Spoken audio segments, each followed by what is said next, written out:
வணக்கம் நண்பர்களே. நாம் இன்றைக்கி இந்த வீடியோவில் என்ன ஒரு முக்கியமான தகவலை பற்றி தெரிஞ்சுக்க போகிறோம் அப்படின்னு சொல்லிட்டு பார்த்தீங்கன்னா, சரிகமபா லிட்டில் சாம்ப் சீசன் 5 ஜீ தமிழில் ஒளிபரப்பாயிட்டு வர ஒரு ரியாலிட்டி ஷோ அப்படின்னு சொல்லிட்டு நமக்கு நல்லாவே தெரியும். அதில் பார்ட்டிசிபேட் பண்ண நிறைய பேர் இன்றைக்கி சினி இண்டஸ்ட்ரியில் பெரிய லெவலில் இருக்கிறாங்க.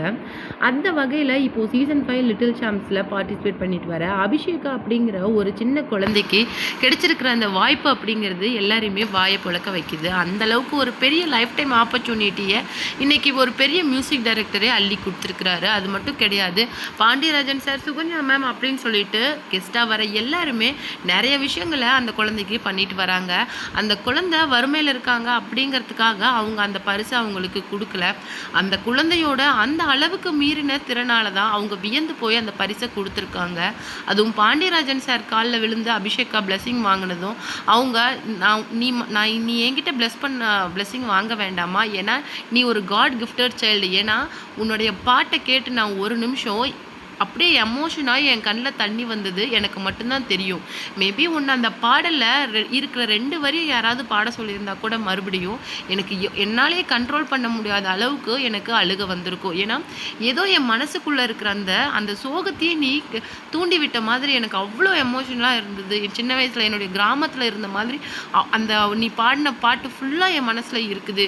இன்னொரு தடவை உங்ககிட்ட அந்த பாடலை பாட சொல்லி கேட்குற அளவுக்கு கூட என்கிட்ட இப்போது அந்த மனசில் தெம்பு இல்லை அப்படின்னே சொல்லலாமா அப்படிங்கிற மாதிரி பாண்டியராஜன் சார் ரொம்ப எமோஷ்னலாக நம்ம அபிஷேகா பாடின அந்த கர்ணன் படத்தோட கண்டா வர சொல்லுங்க அப்படிங்கிற பாடலை பற்றி ரொம்ப நேரம் பேசியிருந்தாரு. அது மட்டும் இல்லாமல் அவருக்கு கோல்டு செயினும் ப்ரெசென்ட் பண்ணியிருக்காங்க. அந்த விஷயமே ஆல்ரெடி சோஷியல் மீடியாவில் வைரலாக போய் நிறைய சிங்கர் செலிப்ரிட்டிஸ் வந்து அந்த விஷயத்தை பற்றி பேசியிருந்தாங்க.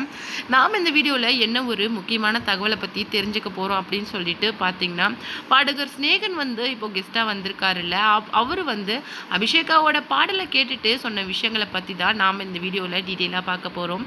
வீடியோக்குள்ளே போகிறதுக்கு முன்னாடி நீங்கள் நம்ம சேனலுக்கு புதியவராக இருந்தால் மறக்காமல் சிபி ட்ரெண்டிங்கை சப்ஸ்கிரைப் பண்ணி ஃபாலோ பண்ணிக்கோங்க. வாங்க வீடியோக்குள்ளே போகலாம். அபிஷேகாவுக்கு இங்கே இந்தியாவில் மட்டும் கிடையாது, அதாவது தமிழ்நாட்டில் மட்டும் கிடையாது. ஏன்னா தமிழர்கள் வாழக்கூடிய மலேசியா, சிங்கப்பூர், அமெரிக்கா அப்படின்னு சொல்லிட்டு எல்லா இடங்கள்ல இருந்தும் அபிஷேகாவுக்கு ஃபேன்ஸ் இருக்கிறது தான் ஒரு பெரிய ஹைலைட்டு.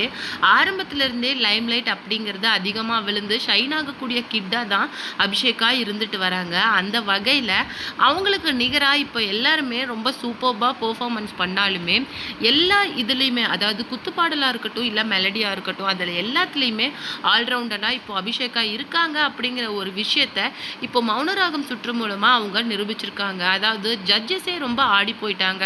கிட்டத்தட்ட எஸ்பிபி சரண் சார்லாம் அழுதேட்டாரு. அது மட்டும் இல்லாமல் ஸ்ரீனிவாஸ் சாரும் சொன்ன ஒரு விஷயங்கள் இன்றைக்கி வைரலாக போயிட்டுருக்குது. என்ன அப்படின்னு சொல்லிட்டு பார்த்தீங்கன்னா, எனக்கு ஆச்சரியமாக இருக்குது. மேபி வந்து இது உன்னுடைய ஜோனர் இல்லை அப்படிங்கிற பட்சத்தில் நீ இதில் தப்பு பண்ணுவேன் அப்படின்னு சொல்லிட்டு நான் கெஸ் பண்ணினேன். பட் நான் தான் ஃபூல் ஆகிட்டேன். ஏன்னா நீ குத்து பாடலை விட மெலடி பாடலும் நல்லா பாடுவேன் அப்படின்னு சொல்லிட்டு நீ எனக்கு இப்போ ப்ரூவ் பண்ணிட்ட. ஏன்னா உன்னை எந்த வகையிலையுமே கெஸ் பண்ண முடியாத ஒரு சைல்டு அப்படிங்கிற மாதிரி நீ இப்போ வந்துட்ட. ஏன்னா ஆல்ரவுண்டரை நீ தேறிட்ட அபிஷேகா அப்படிங்கிற மாதிரி சொல்லிட்டாங்க. ஏன்னா ஒவ்வொரு தடவையும் நான் உன் பாடல் பாடி முடிக்கும் போது இந்த டைம் நீ ஏதாவது தப்பு பண்ணுவேன் அப்படின்னு சொல்லிட்டு நான் ரொம்ப மைனூட்டாக உன்னை வாட்ச் பண்ணுவேன்.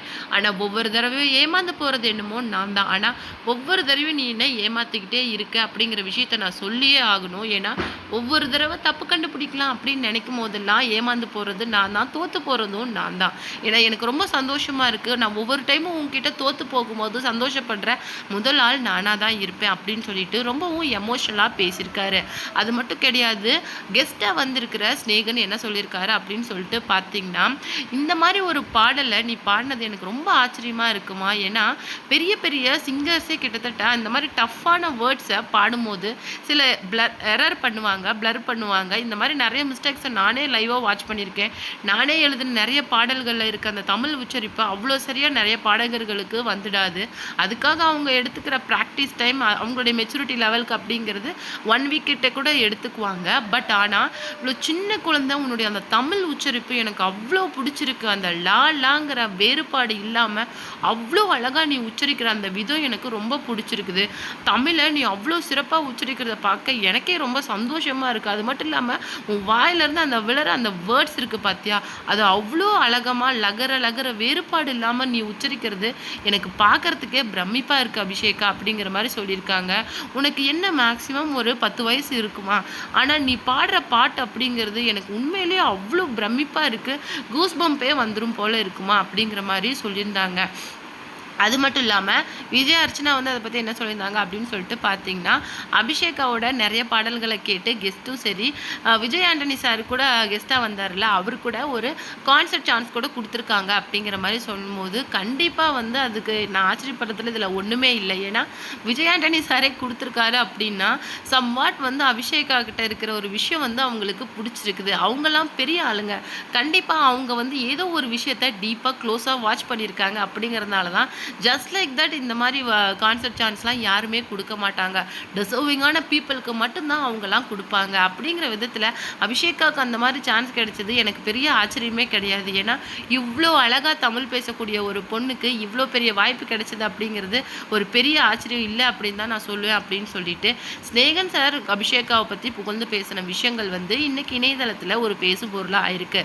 அது மட்டும் கிடையாது, ஆஸ் யூஷுவல் ஸ்ரீனிவாஸ் சார் என்ன சொல்லியிருக்காரு அப்படின்னு சொல்லிட்டு பார்த்தீங்கன்னா, நான் எப்பவும் சொல்கிற ஒரே விஷயம் தான், ஒரு பாடலுக்கு ஒரு தடவை கோல்டன் ஷவர் கொடுத்தா அது ஒன்றும் பெரிய விஷயம் கிடையாது. ஆனால் நீ பாடின எல்லா பாடல்களுக்குமே நான் 2 தடவை கோல்டன் ஷவர் கொடுத்துருக்குறேன்.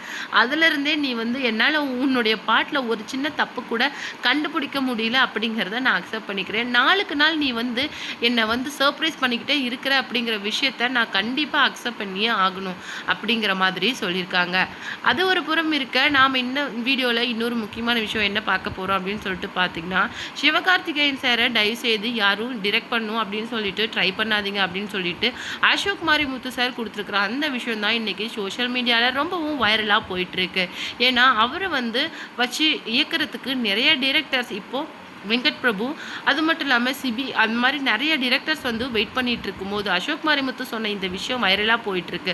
அதுக்கு முக்கியமான காரணமே ஏன்னா அவரை டிரெக்ட் பண்ணணும் நம்ம ட்ரை பண்ணாலே கிட்டத்தட்ட 2 இயர்ஸுக்கு மேலே வெயிட் பண்ண வேண்டியது வரும் அப்படின்னு சொல்லிட்டு அவரை டிரெக்ட் பண்ண பிளானை அவர் அப்படியே ஸ்கிப் பண்ணிவிட்டு இந்த பக்கம் சிம்பு வச்சு அடுத்த படத்தை தயாரிக்கலாம், டைரக்ட் பண்ணலாம் அப்படிங்கிற மாதிரி முடிவு பண்ணியிருக்காங்க. ஏன்னா நிறைய கால் ஷீட் வந்து அவர்கிட்ட பெண்டிங் இருக்கான். அதாவது நிறைய டிரெக்டர்ஸ் வந்து அவர்கிட்ட பெண்டிங் இருக்காங்க அப்படிங்கிற பட்சத்தில் அவர் வந்து கால் ஷீட் கொடுக்கறது அப்படிங்கிறது நடக்கவே நடக்காத காரியம். ஏன்னா இப்போ வந்து அடுத்தடுத்த படங்களில் கமிட் ஆகி பிஸியாக இருக்கிற சிவகார்த்திகேயனால் அவர் சூஸ் பண்ணுற டைரக்டர்ஸ்க்கு மட்டும்தான் வாய்ப்பு கொடுப்பாரு. மேபி ஏதாவது புது டைரக்டர்ஸுக்கு அவர் வாய்ப்பு கொடுக்கணும் அப்படின்னா அது மிகவும் கஷ்டம் அப்படிங்கிற மாதிரி ரொம்ப விரக்தியாக அவர் சொன்ன விஷயங்கள் இன்னைக்கு இணையதளத்தில் பேசுபொருளாக போயிருக்கு. சிவகார்த்திகேயன் சார் கிட்டத்தட்ட 2 இயர்ஸுக்கு மேலே எல்லா அவருடைய இதுவுமே புக் ஆகிருக்கான். அவருக்கு டேட்ஸ் கொடுக்கறதுக்கு கூட வாய்ப்பே கிடையாது. அவரே நினச்சா கூட ஒரு படத்தை கமிட் ஆக முடியாது அப்படிங்கிற மாதிரி சொல்லியிருக்காங்க. ஏன்னா அவ்வளோ பிஸியாக அடுத்த 2 இயர்ஸுக்கு அவருக்கு படங்கள் கைவசம் இருக்கான்.